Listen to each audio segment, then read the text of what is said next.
हाँ दोस्तों, कैसे हैं? उम्मीद करता हूँ कि आप सब ठीक होंगे। मैं मोहम्मद मुख्तार आप सबके सामने हाजिर हो चुका हूँ एक बहुत ही महत्वपूर्ण टॉपिक के साथ। दोस्तों, आइए आज के इस वीडियो में हम समझते हैं यूपीएस को लेकर। जैसा कि आप सब जानते हैं कि भारत सरकार ने अपने कर्मचारियों के लिए एनपीएस की जगह यूपीएस को लॉन्च की है और ऐसा बताया जाता है कि एनपीएस से कई गुना बेटर यूपीएस है। तो इस बात में कितनी सच्चाई है और क्या एनपीएस से यूपीएस ज़्यादा फ़ायदेमंद है या कहीं इसका ठीक अपोजिट है, तो इन सारे पहलुओं को हम एक एक करके इस वीडियो में सोल्व करने वाले हैं। और हाँ दोस्तों, वीडियो में आगे बढ़ने से पहले हम क्लियर कर दें कि इस वीडियो में जो भी विचार होंगे वो मेरे अपने होंगे, न कि भारत सरकार के होंगे। आपको अगर कोई डाउट होता है तो भारत सरकार के गजट में जो चीज़ें प्रकाशित की गई है उसको आप मानेंगे। तो चलिए स्टार्ट करते हैं आज के इस वीडियो को। तो दोस्तों, यूपीएस में लेकर कई ऐसे सवाल हैं जिसका जवाब हर एक कर्मचारियों को जानना चाहिए। तो उस कड़ी में हम यूपीएस से लेकर उभरने वाले हर सवाल को एक एक करके सोल्व करने वाले हैं। तो सबसे पहले हम जानने का प्रयास करेंगे कि यूपीएस का फुल फॉर्म क्या है। यूपीएस का फुल फॉर्म दोस्तों यूनिफाइड पेंशन स्कीम है, जिसे आप हिंदी में एकीकृत पेंशन योजना के नाम से जानते हैं। ठीक है, आगे बढ़े, देखें क्या है। अब जहां तक बात की जाए यूपीएस के घोषणा को लेकर, तो एक केंद्र सरकार ने 24 अगस्त 2024 को यूनिफाइड पेंशन स्कीम यूपीएस की घोषणा की थी। यह योजना 1 अप्रैल 2025 से लागू होगी। यूपीएस का उद्देश्य सरकारी कर्मचारियों को रिटायरमेंट के बाद वित्तीय सुरक्षा प्रदान करना है। यहाँ पे 3 चीज़ें आपको समझने को मिलती है। एक तो कि यह यूपीएस जो है वह 24 अगस्त 2024 को भारत सरकार ने घोषणा किया और यह केंद्र सरकार के कर्मचारियों पर 1 अप्रैल 2025 से लागू हो जाएगी। और अगर आपसे कब बात पूछा जाए कि यूपीएस का क्या उद्देश्य है, तो क्लियर है, इस गजट में ही पर यह बात क्लियर कर दिया गया है कि यूपीएस का उद्देश्य जो है कर्मचारियों को रिटायरमेंट के बाद वित्तीय सुरक्षा प्रदान करने की है। तो आगे बढ़ते हैं, क्या बात है इसमें कि यूपीएस का क्या अर्थ है, कि ये क्लियर कर दूं कि यूपीएस के अर्थ को लेकर भी भारत सरकार ने जो यह एक लेटेस्ट में गजट प्रकाशित किया उसमें यूपीएस को एक बड़ी बारीकी से समझाने का प्रयास किया गया है। सेम मैंने वहां से ही इसको कॉपी करने का प्रयास किया है। देखिए यूपीएस की क्या परिभाषा दी गई है गजट में। एकीकृत पेंशन योजना यूपीएस का अर्थ है वह विकल्प जो राष्ट्रीय पेंशन प्रणाली एनपीएस के अंतर्गत शामिल किए गए सरकार के कर्मचारियों के लिए यूपीएस अधिसूचना के अनुसार उपलब्ध है। उसका सेम इंग्लिश में भी परिभाषा, और ये जो है आप देख लें कि गजट जो है ये 24 जनवरी 2025 के हिसाब से उसकी परिभाषा है। क्लियर है दोस्तों, आगे बढ़े। अगर हम बात करें कि यूपीएस के अधीन जो है कि यूपीएस के अभिदाता, ग्राहक या सब्सक्राइबर किसे कहा जाता है, इनको भी परिभाषित करने का भरसक प्रयास किया गया है। यूपीएस सब्सक्राइबर की अगर हम बात करें तो केंद्र सरकार का वह कर्मचारी जिसने इस विनियमों के अनुसार यूपीएस विकल्प का चयन किया है और इसके तहत नामांकित हुआ है। अब जो बहुत सारी बात जो हमें जाननी चाहिए वो ये कि अब ये तो बताया गया कि 1 अप्रैल 2025 से ये सेंट्रल गवर्नमेंट के कर्मचारियों पे लागू हो जाएगी, लेकिन जब आप इस गजट को पढ़ेंगे तो आपको जो है कि जगह जगह पर ये बातें आपको मिल जाएगी कि बहुत ऐसे कर्मचारी होंगे जो सेंट्रल गवर्नमेंट के अधीन ड्यूटी तो करते होंगे लेकिन वो जो है कि यूपीएस के अधीन नहीं आएंगे। तो कौन कौन से कर्मचारी यूपीएस में नहीं आने वाले हैं, देखते हैं। ओपीएस के अधीन कर्मचारी, यानी जो कर्मचारी ओपीएस में है उनको यूपीएस का लाभ नहीं मिलेगा, और स्वभावतः भी जो ओपीएस में कर्मचारी है वह तो यूपीएस लेगा ही नहीं लेगा, क्योंकि जो एनपीएस के कर्मचारी है वो भी अपनी लड़ाई लड़ रहे हैं कि हमें ओपीएस दे दो। तो सरकार ने फुल्ली एनपीएस वाले कर्मचारी को खुश करने के लिए यह यूपीएस लाया है। और जैसा कि बताया जा रहा है कि यूपीएस एनपीएस से बहुत बढ़िया है, या फिर कहें कि इनको यह बताया गया कि यूपीएस जो है लगभग ओपीएस के बराबर है। तो ये चीज़ें आपको इस वीडियो में ही क्लियर हो जाएगी। दूसरा है एनपीएस के अधीन कर्मी जिन्होंने यूपीएस नहीं चुना। क्लियर है, एनपीएस के अधीन वे कर्मचारी जो यूपीएस में जाना स्वीकार नहीं किया है, मतलब यूपीएस पूरी तरह से जो है कि वो ऑप्शन पर आधारित है कि आप चाहें तो यूपीएस ज्वाइन कीजिए या चाहे तो एनपीएस में ही रहिए। अगला वैसे कर्मचारी है डिसमिसल या रिमूवल फ्रॉम सर्विस, यानी जिस कर्मचारी को प्रशासन ने डिसमिस कर दिया या रिमूव फ्रॉम सर्विस कर दिया, उन्हें भी यूपीएस का लाभ नहीं मिलेगा। अगला है न्यूनतम 25 वर्ष की अर्हक सेवा से पहले रिजाइन देने वाले कर्मचारी। यहाँ पे क्लियर कर दूं कि यह स्पष्ट कर दिया इसमें कि जैसे कि बताया जा रहा है कि 10 वर्ष अगर जिन्होंने ड्यूटी कर लिया तो उनको यूपीएस में पेंशन मिलेगा, मिनिमम 10,000 रुपये पेंशन मिलेगा। ये पूरी तरह से सत्य नहीं है, बल्कि ये क्लियर हो जाइए कि 10 साल नौकरी करने वाले वही कर्मचारी को यूपीएस के अधीन पेंशन मिलेगा जिसकी नौकरी ही 10 साल थी, यानी 50 साल में नौकरी किया और नियमानुसार जो अभी 60 साल में आदमी रिटायर कर रहा है, अगर 60 साल में रिटायर किया तो 10 साल उनकी नौकरी हो जा रही है। ऐसी कंडीशन में उनको यूपीएस में पेंशन मिलेगा। लेकिन वैसे कर्मचारी जो 10 साल से अधिक उनकी नौकरी होने वाली है और अगर 25 साल से कम उम्र से पहले अगर वो रिजाइन देता है, यानी उसकी नौकरी 25 साल से ज़्यादा अगर है और वो 25 साल के बाद अगर रिजाइन देता है तो उनको यहाँ पे पेंशन का लाभ नहीं मिलने वाला है, यानी आपको कम से कम 25 साल नौकरी करना ही करना है।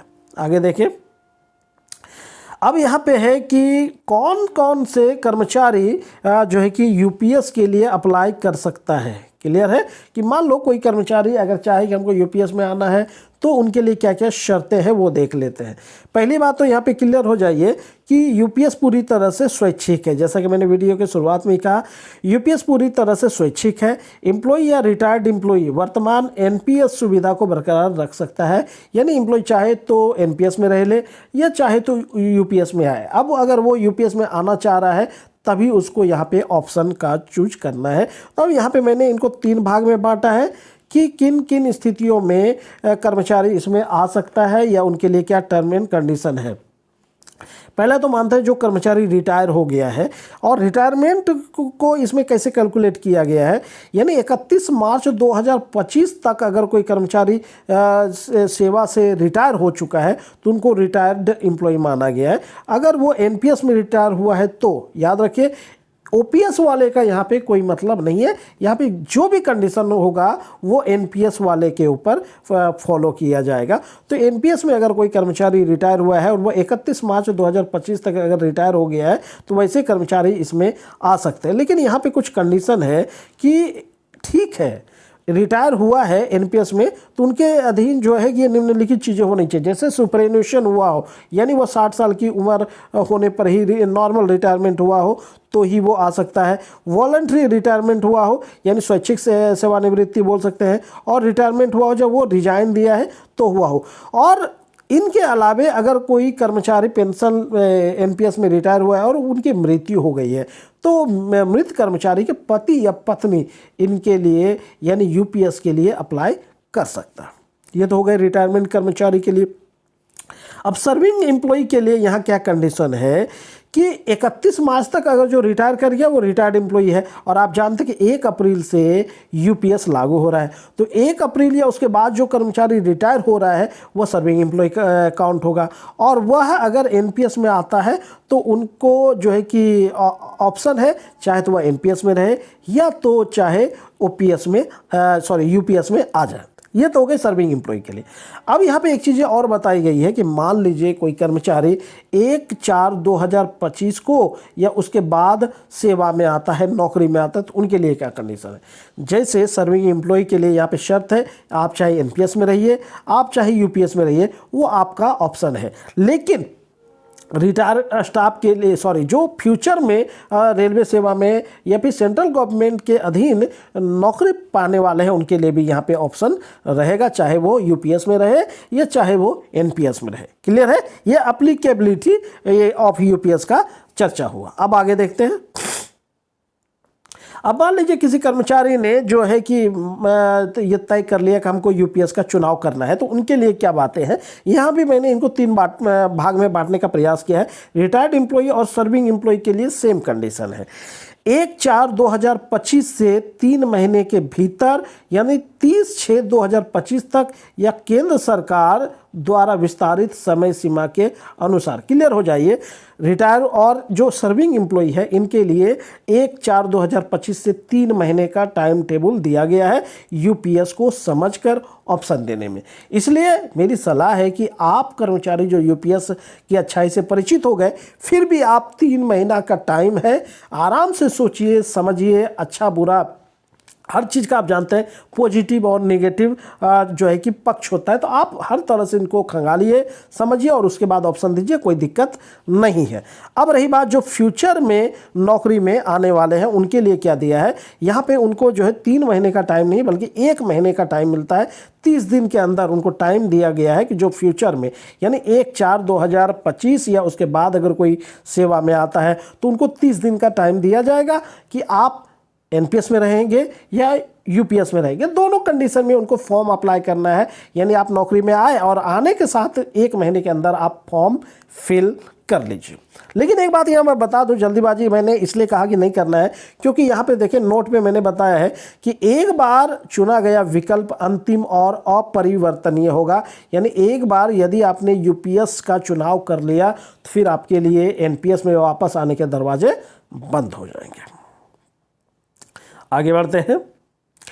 अब रही बात, एक महत्वपूर्ण बात हमें जो जानना है वो ये कि मान लीजिए हमको यूपीएस में जाना है तो उनके लिए टर्म एंड कंडीशन है, यानी एम्प्लॉई के हिसाब से या तो रिटायर्ड है या वर्तमान में एम्प्लॉई है या उनकी मृत्यु हो गई है, तो उस सब के लिए अलग अलग फॉर्म की व्यवस्था किया गया है।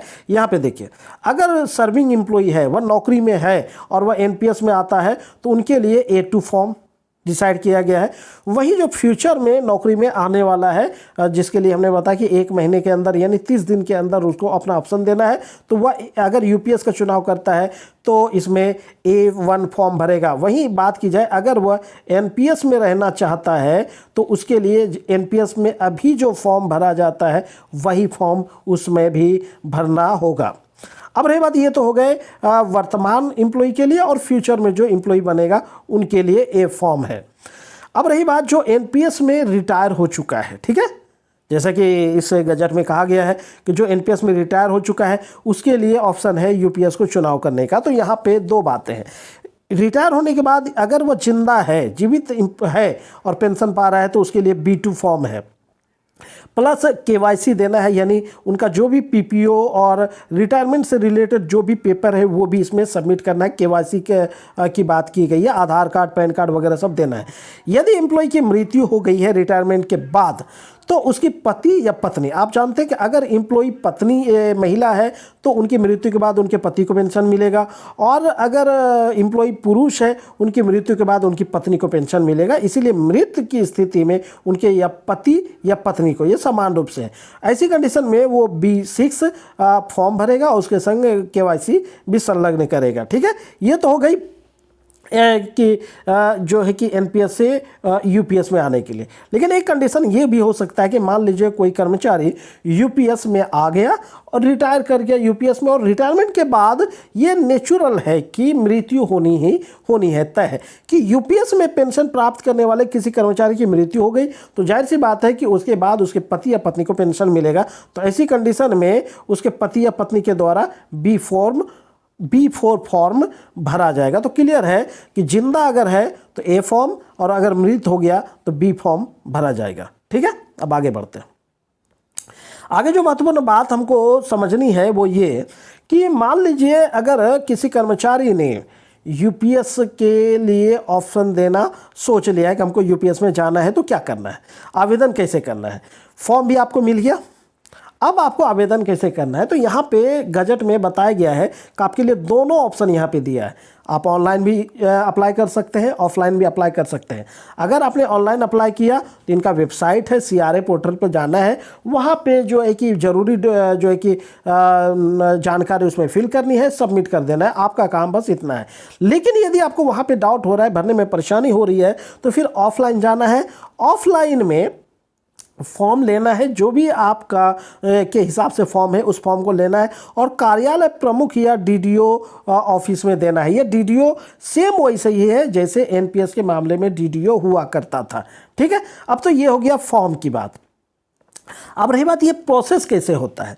प्रोसेस देखिए, यदि आपने ऑनलाइन किया है तो सीआरए पोर्टल पे करना है और ऑफलाइन किया तो कार्यालय प्रमुख को देना है। और मैं बता दूं, यह जो है कि वो सर्विंग और रिटायर्ड या फिर फ्यूचर में जो एम्प्लॉय बनेंगे दोनों के लिए ये प्रोसेस काम करेगा। तो जब सीआरए पे कर लिया, वहाँ पे अपना जरूरी डॉक्यूमेंट फिल किया और या तो ऑफलाइन अपने कार्यालय प्रमुख को दिया, वह आगे प्रोसेस करेगा डीडीओ को। अब यहाँ पे वो सेम प्रोसेस चलेगा। अगर ऑनलाइन आपने फिल किया तो ये ऑनलाइन ही ये प्रोसेस होता जाएगा, अगर आपने ऑफलाइन फिल किया है तो ये ऑफलाइन ही प्रोसेस होता जाएगा। अब डीडीओ सब कुछ देख लेगा, उसमें वेरीफाई कर लेगा, आगे जो इसको प्रोसेस करेगा ऑनलाइन की स्थिति में ऑनलाइन में और ऑफलाइन की स्थिति में मैनुअल रूप से। आगे वह प्रोसेस करेगा सीआरए को।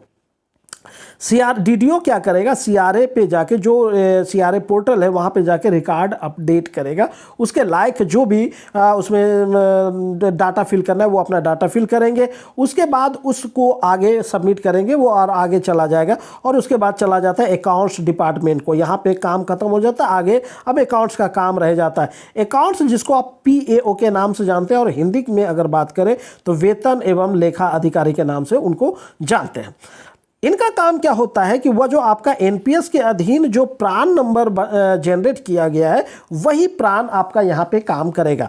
बस पीएओ क्या करता है, उस प्रान नंबर को जो है यूपीएस से लिंक कर देगा। जैसे आधार को पैन से लिंक करना ये सब काम करता था, ठीक उसी तरह यहाँ पे प्रान कार्ड को या प्रान डिटेल को यूपीएस से लिंक कर देगा। ये सर्विंग एम्प्लॉई या फिर कहे कि रिटायरमेंट से पहले की स्थिति ये हो गई। अब अगर कोई यूपीएस में रिटायर होता है तो उसके बाद जो है कि फिर आगे प्रोसेस होता है सेवानिवृत्ति की स्थिति में। यहाँ पे काम क्या होगा, ये जो पीएओ है वह जो है कि सीआरए पे जाके वहाँ पे डिटेल अपडेट करेगा, रिटायरमेंट का उनका सारा पोजीशन उसमें अपडेट करेगा और ये जो है आगे सबमिट कर देगा सीआरए को, यानी केंद्रीय अभिलेख पाल अभिकरण को ये चला जाएगा। और वहाँ से जो है भाई साहब फिर राष्ट्रीय पेंशन प्रणाली राष्ट्रीय पेंशन प्रणाली न्यास, यानी इस पेंशन के जो है कि देने के लिए या इस पेंशन के लिए जो जिम्मेदार बैंक है, एक तरह से ये मान लीजिए नेशनल पेंशन सिस्टम ट्रस्ट है, उस ट्रस्ट को यह भेज देगा। फिर ट्रस्ट आपको जिस हिसाब से हो सकता है आपको पेंशन इसमें देगा। तो ये तो थे कि ऑनलाइन प्रोसेस करें या ऑफलाइन प्रोसेस करें, उनका कंप्लीट इसमें क्या तरीका है वो यहाँ पे बताया गया है। चलिए आगे बढ़ते हैं। आगे की बात करें कि यूपीएस में जो योगदान होगा वो किस तरह का होगा। अब यहाँ पे मैं बता दूं, जैसे आप एनपीएस में कर्मचारी क्या योगदान करता है कि कर्मचारी अपना बेसिक और डीए का 10% उसमें योगदान करता है। और फिर सरकार, यानी अगर भारत सरकार की बात करें तो भारत सरकार उसमें 14% अभी इसमें योगदान कर रही है। और मैं बता दूं कि यह जो है कि 2015 से पहले इसमें सरकार और कर्मचारी का योगदान बराबर हुआ करता था। और उसके बाद सरकार ने जो है कि एनपीएस में क्या किया कि कर्मचारी जो 10% दे रहा है और सरकार उसमें 14% करने लगा। लेकिन यूपीएस में वैसी बात नहीं है। यूपीएस में कर्मचारी का योगदान जो है बेसिक पे और डीए का 10% होगा। लेकिन यदि किसी को एनपीए मिलता है, और एनपीए आप जानते हैं नॉन प्रैक्टिसिंग अलाउंस मिलता है, वो रेलवे डॉक्टर को मिलता है, उनको जो मिलता है वो उस एनपीए का भी 10% इसमें इंक्लूड होगा और वो जो है कि उनके यूपीएस खाते में जमा हो जाएगा और सरकार भी उतना ही रुपया यानी सेम का डबल हो जाएगा, उनके यूपीएस खाते में जमा हो जाएगा। चलिए आगे। लाभ प्राप्त करने की पात्रता के बारे में अगर बात की जाए तो यूपीएस में लाभ प्राप्त करने के लिए आपको कौन कौन सी शर्तों को पूरा करना होगा। जैसा कि जब ये अधिवेशन जो है कि गजट प्रकाशित होने से पहले 2-4 बातें मोटी मोटी ये बता दिया गया था कि मिनिमम 10 साल अगर आप सेवा करते हैं तो आपको मिनिमम 10,000 रुपये पेंशन मिलेगा। तो यहाँ पे वही है कि न्यूनतम 10 वर्ष की अर्हक सेवा, याद रखिए मैंने यहाँ पे अर्हक सेवा की बात की है। अब इसको समझा दूँ कि मिनिमम 10 वर्ष की अर्हक सेवा के बाद अधिवार्षिता प्राप्त करने पर अधिवार्षिता की तिथि से क्लियर है कि यदि कोई कर्मचारी 10 साल की अर्हक सेवा यानी आप जानते हैं कि कर्मचारी सर्विस काल में अनऑथराइज एब्सेंट भी होता है। तो ये 10 वर्ष गिनने के लिए आपका जो अनऑथराइज एब्सेंट पीरियड है उसको माइनस करना है, और माइनस करने के बाद आपका 10 साल सर्विस होना चाहिए। और इसके बाद यदि आप नॉर्मल रिटायरमेंट होते हैं, यानी 60 साल की आयु पूरी हो गई और उसके बाद अगर आप रिटायर हो रहे हैं तो ही आप यहाँ पे यूपीएस का लाभ ले सकेंगे। एक तो ये कंडीशन हो गया। दूसरा कंडीशन क्या दिया है कि न्यूनतम 25 वर्ष की अर्हक सेवा के बाद स्वैच्छिक सेवानिवृत्ति, यानी वॉलंटरी रिटायरमेंट यदि आप लेते हैं 25 साल की सेवा के बाद, तो यहाँ पे रिटायरमेंट के तुरंत बाद आपको यूपीएस का लाभ नहीं मिलेगा, बल्कि ठीक है 25 साल की नौकरी के बाद आपने रिजाइन दे दिया, और अगर आप रिजाइन नहीं देते तो मानते कि आप 30 साल तक नौकरी करते, यानी कितना बच गया 5 साल। तो यूपीएस में क्या है कि अगर 25 साल की नौकरी के बाद अगर आप वॉलंटरी रिटायरमेंट लेते हैं तो फिर 5 साल तक आपको यूपीएस में वेट करना होगा। लेकिन वहीं अगर जो है कि एनपीएस की बात की जाए तो एनपीएस में क्या है कि जिस दिन से आप चाहे वीआर दीजिए या फिर नॉर्मल रिटायरमेंट की स्थिति में आपको उस समय जो है कि एनपीएस से भुगतान कर दिया जाता है, यानी उस समय आपका एनपीएस खाता क्लोज कर दिया जाता है, जहाँ तक मेरी जानकारी है। चलिए आगे बढ़ते हैं। अब मेन बात आती है यहाँ पे देखिए को मिलेगा क्या कर्मचारी को, एक मुश्त भुगतान की बात अगर की गई है, यही है लमसम अमाउंट जो मिलेगा रिटायरमेंट पर, उसका एक कैलकुलेशन इसमें दिया गया, एक फॉर्मूला दिया गया है कि जो कर्मचारी मान लीजिए रिटायर हो रहा है नॉर्मल रिटायरमेंट की स्थिति में, लास्ट बेसिक पे और उस समय का जो डीए है उसको जोड़कर फिर उसमें 10 से भाग देना है, फिर उसको गुना करना है अर्हक सेवा का वर्ष गुना 12/6, यानी आप जितने साल नौकरी करते हैं उसमें कितनी छमाही होती है। सपोज अगर आपने 10 साल नौकरी की तो 10 में कितनी छमाही हो रहा है, 20 छमाही हो रहा है। 20 को जो 20 छमाही से इसको गुना करना है और जो होता है वो आपका एक मुश्त यानी लमसम अमाउंट हो जाता है। वहीं अगर इसमें बात करें सुनिश्चित भुगतान का, इसी को आप पेंशन के रूप में आप जान लीजिए कि इसमें जो पेंशन मिलेगा उसका कैलकुलेशन कैसे किया जाएगा।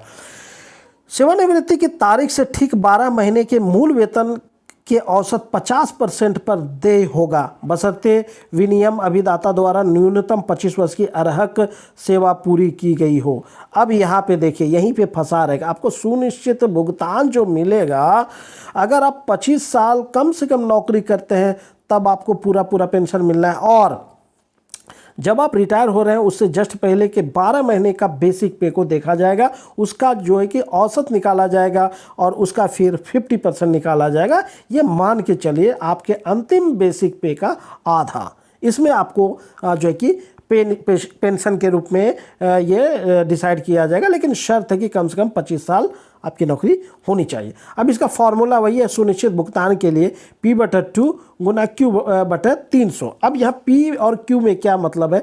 P का मतलब है कि अंतिम 12 महीने के औसत मूल वेतन, वही है अंतिम 12 महीने का औसत मूल वेतन जो है उसका 50% निकाला जाता है, मतलब 2 से भाग दिया जाता है।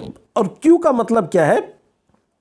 अर्हक सेवा के पूरे हुए महीनों की संख्या, मतलब आप जितने साल नौकरी करते हैं उसमें कितना महीना होता है। सपोज अगर आप न्यूनतम 10 साल नौकरी करते हैं तो जानते हैं कि एक साल में कितना 12 महीने होते हैं, यानी 10 साल में 12 महीने से अगर आप गुना करेंगे तो 120 महीने होता है। वही है कि न्यूनतम 120 महीने की नौकरी होनी चाहिए, और अधिकतम दिया है कि 300 इसमें होना चाहिए। अगर 300 से ज़्यादा महीना आपने ड्यूटी किया है तो भी इसमें आपको 300 ही माना जाएगा, और फिर इस फॉर्मूला से आपका जो है कि सुनिश्चित भुगतान, यानी जैसे आप यूपीएस में पेंशन कहते हैं, वो इसमें डिसाइड किया जाएगा।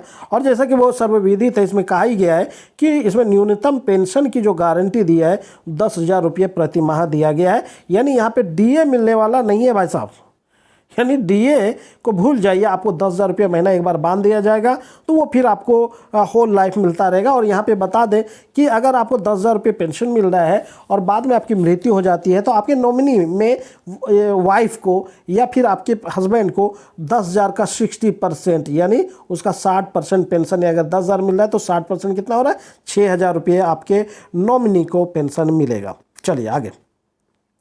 अब इसमें एक अच्छी पहल की गई है, पिछले बजट में तो ये अंतिम निकासी के इसमें नहीं जोड़ा गया था, लेकिन इस बार इसमें प्रावधान किया गया है अंतिम निकासी का। ठीक है, अंतिम निकासी पे यहाँ पे मैं आपको क्लियर कर दूं, जहाँ तक अगर एनपीएस की बात की जाए उसमें क्या है कि अंतिम निकासी में क्या है कि आपके एनपीएस अकाउंट में जितने रुपए जमा है, यानी आपका योगदान, गवर्नमेंट का योगदान, फिर उस पर जो ब्याज बन रहा है उसको का पूरा का योगफल का 60% आप यहाँ पे निकाल सकते थे एनपीएस में। लेकिन यूपीएस में क्या किया है, अंतिम निकासी के लिए सेवानिवृत्ति, अधिवार्षिता आदि के मामले में यूपीएस में व्यक्तिगत कॉर्पस का 60% तक की राशि आप इसमें निकाल सकते हैं। मतलब आपने जो रुपया दिया है सिर्फ वही, उस पर कोई ब्याज भी नहीं, उसका सिर्फ आप 60% निकाल सकते हो। मान लीजिए आप अगर इसमें 5,000 रुपया महीना अगर औसत मानते हैं, आप इसमें अपना योगदान दे रहे हैं, 10 साल आपने नौकरी की और 10 साल के हिसाब से जो है कि 12 गुना 10 अगर आप करते हैं, जो भी रुपया आपने इसमें इन्वेस्ट किया है सिर्फ वही रुपया का आप 60% उस समय निकाल पाएंगे। इस मामले में यहाँ पे आप मैं कह सकता हूँ इस मामले में एनपीएस थोड़ा बढ़िया है। नोट में क्या लिखा है, इस निकासी के अंतर्गत जो है प्राण की निधि में जमा ब्याज और सरकारी अंशदान शामिल नहीं है। ये मैंने क्लियर कर दिया, आगे बढ़िए। यूपीएस में पारिवारिक भुगतान का प्रावधान किया गया है। पेंशनधारी की मृत्यु के बाद उसके पति या पत्नी को सुनिश्चित भुगतान पेंशन का 60% दे। अभी मैंने बताया कि अगर आप यूपीएस में रिटायर होते हैं और जो भी पेंशन आपको मिल रहा है, एक मुश्त पेंशन मिल रहा है, उसका 60% आपके नॉमिनी के रूप में पति या पत्नी को मिलेगा। और सेम चीज़ें क्या है कि एनपीएस में भी लगभग यही बात है, उसमें परसेंटेज की बात नहीं की गई है, बल्कि आपके मृत्यु के बाद जो आपने 40% रुपये छोड़ा है, 60% आपने निकाला है, 40% जो भी रकम है सरकार के पास वो आपके पति या पत्नी को दे दिया जाएगा। लेकिन यहाँ पे वैसी बात नहीं दिया गया, बल्कि आपके पेंशन जो मिल रहा है, सपोज अगर मानते हैं 10,000 रुपये आपको पेंशन मिल रहा है तो उसका 60% यानी 6,000 रुपये मिलेगा। अब यहाँ पे देखिए एक जो कंडीशन दिया गया है कि जैसे ओपीएस में क्या है कि पति या पत्नी की मृत्यु के बाद, मान लीजिए पेंशनधारी की मृत्यु हुई, उसके बाद उसके पति या पत्नी जो भी हो उसको पेंशन मिला, उनकी भी मृत्यु हो जाए तो नियमानुसार 5 नियमों के तहत जो परिवार का हिस्सा है और उसमें जैसे अविवाहित बेटी, विधवा बेटी या फिर कहें दिव्यांग बच्चा जो भी है उसको पेंशन यहाँ मिलता है ओपीएस में। और एनपीएस में तो नहीं मिलेगा और यूपीएस में भी वही बात किया, सिर्फ पति या पत्नी को मिलेगा, उसके अलावा किसी को मिलना नहीं है। लेकिन मान लेते हैं यहाँ पे कि एम्प्लॉई जो है पहले से विधुर हो गया है या विधवा हुआ है रिटायरमेंट से पहले, और रिटायरमेंट के बाद अगर उनकी मृत्यु हो जाए और उनके पास जो है कि अवयस्क बच्चा रहे या विधवा बेटी रहे या फिर अविवाहित बेटी रहे, उसको पेंशन इसके अधीन मिलने वाला नहीं है। चलिए आगे बढ़ते देखते हैं और क्या है। यूपीएस में पूर्व सेवानिवृत्त जिन्होंने यूपीएस का चयन किया उन्हें प्रदत्त लाभ, मतलब कि ठीक है वर्तमान कर्मचारी यूपीएस का चुनाव करेगा तो उन्हें क्या क्या मिलेगा वो आपने देख लिया। अब यूपीएस के अधीन जैसा कि आपने वीडियो की शुरुआत में देखा, जो रिटायर कर गया है एनपीएस कर्मी वो भी ऑप्शन दे सकता है यूपीएस में आने के लिए। तो ऐसे कंडीशन में अगर वो यूपीएस में आता है एनपीएस को छोड़कर तो उन्हें क्या क्या बेनिफिट मिलेगा। एक तो जैसे एक मुश्त लमसम जो भुगतान है वो मिलेगा, जैसे नॉर्मल एम्प्लॉय को मिलेगा, सेम उसको भी यहाँ पे मिलेगा।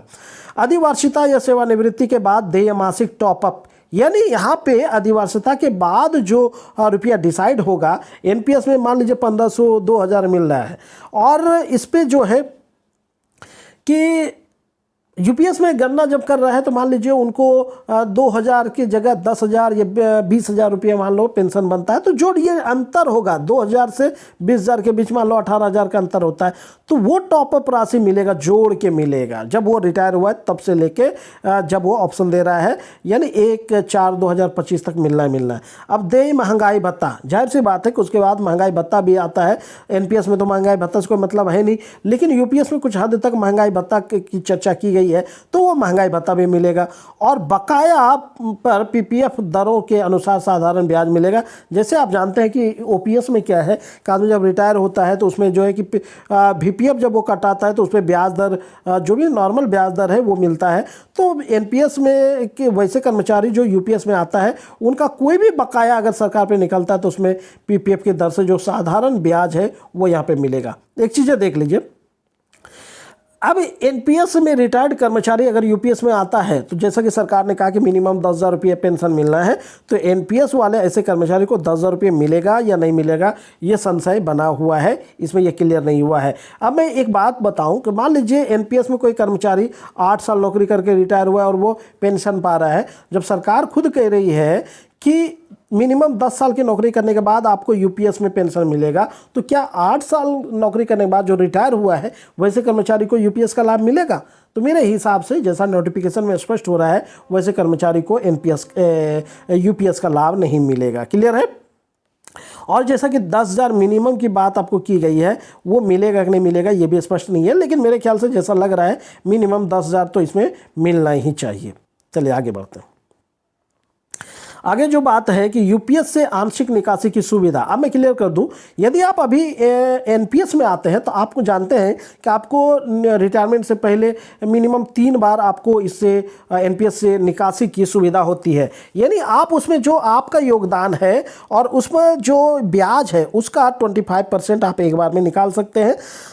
और एनपीएस में क्या है कि आप पहली बार जब निकालेंगे तो मिनिमम आपको 10 वर्ष नौकरी करना पड़ेगा, तब आप एनपीएस में पहली बार निकासी कर सकते हैं। फिर अगली निकासी के लिए आपको फिर से 5 साल वेट करना होगा। ये तो शर्त है एनपीएस का। लेकिन वहीं यूपीएस में क्या दिया है, यूपीएस में निकासी करने के लिए आपको मिनिमम 3 साल सेवा करना पड़ेगा। यानी इस मामले में अगर पीरियड की बात की जाए तो यूपीएस थोड़ा एनपीएस से अच्छा है। अब यहाँ पे दूसरा क्या दिया है, पूरी सेवा अवधि में अधिकतम 3 बार निकासी संभव। जैसा कि आप एनपीएस में अधिकतम 3 बार निकाल सकते हैं, उसी तरह यूपीएस में आप 3 बार निकाल सकते हैं। लेकिन यहाँ पे यदि किसी ने एनपीएस में भी 2 बार निकासी कर चुका है, यानी अभी तक अगर एनपीएस से उन्होंने 2 बार पैसा निकाल लिया है, तो यूपीएस में उनको 3 बार नहीं मिलेगा, बल्कि उस 2 बार को भी इसमें क्रेडिट किया जाएगा। यानी आप 1 बार निकाल सकते हैं। जैसे यूपीएस में 3 बार की बात हो गई, आप ऑलरेडी 2 बार निकाल चुके हैं, तो आप 1 बार ही निकाल पाएंगे। अब यहाँ पे क्या है, स्वयं के अंशदान उस पर अर्जित लाभ को छोड़कर 25% तक निकासी की अनुमति। जैसा मैंने स्पष्ट किया, एनपीएस में क्या है कि आपने जो रुपया जमा किया है और उस पर जो ब्याज बना है उसका 25% निकालेंगे। लेकिन यूपीएस में क्या है कि आपने जो जमा किया केवल उसी का आप 25% निकालेंगे। तो ये थोड़ा निराशाजनक है। अब निकासी का वही उद्देश्य है जो आप एनपीएस में निकासी का कारण बताते हैं, तो यहाँ पे कोई ज़्यादा दिक्कत नहीं है। अब क्या है कि आंशिक निकासी के करने वाले अभिदाता के पास जैसा भी मामला हो, अधिवार्षिता या सेवानिवृत्ति की तारीख से पहले ऐसी निकासी के मूल्य को पुनः परिपूरित करने का विकल्प होगा। जैसा कि आप जानते हैं कि ओपीएस वाले कर्मचारी जो है कि पीएफ से अपना रुपया निकाल लेते हैं, फिर वो वीपीएफ के रूप में वो पैसा की प्रतिपूर्ति उसमें करते हैं। तो यूपीएस में कुछ ऐसा ही बात कहा गया कि ठीक है, आपने यूपीएस से निकासी कर लिया, बाद में आपके पास अगर पैसा आता है तो फिर आप उस पैसा को फिर से वापस यूपीएस में खाते में कर सकते हैं। चलिए आगे देखते हैं। तो ये थे महत्वपूर्ण जो कि निचोड़ जो यूपीएस में आपको मिलने वाले हैं। तो अब क्लियर हो चुका होगा, कुछ हद तक तो क्लियर हो ही गया कि एनपीएस और यूपीएस में कौन बेटर और कौन बैड है। तो मेरे ख्याल से इस वीडियो को 1-2 बार आप जरूर देखिए, इससे आपके बहुत हद तक ये जो कि संशय क्लियर हो जाएगा एनपीएस और यूपीएस में आपके लिए कौन सा बेटर प्लान रहने वाला है। तो दोस्तों कमेंट करके ज़रूर बताइए कि यह वीडियो आपको कैसा लगा। और हाँ दोस्तों, वीडियो अगर पसंद आए ना, एक लाइक कीजिए, कमेंट कीजिए और इसे जमकर दोस्तों में शेयर कीजिए। तो चलिए मिलते हैं किसी अन्य वीडियो में अन्य महत्वपूर्ण टॉपिक के साथ। तब तक के लिए खुश रहिए, आबाद रहिए, ज़िंदगी में मस्त रहिए। Thank you. जय हिंद, जय भारत।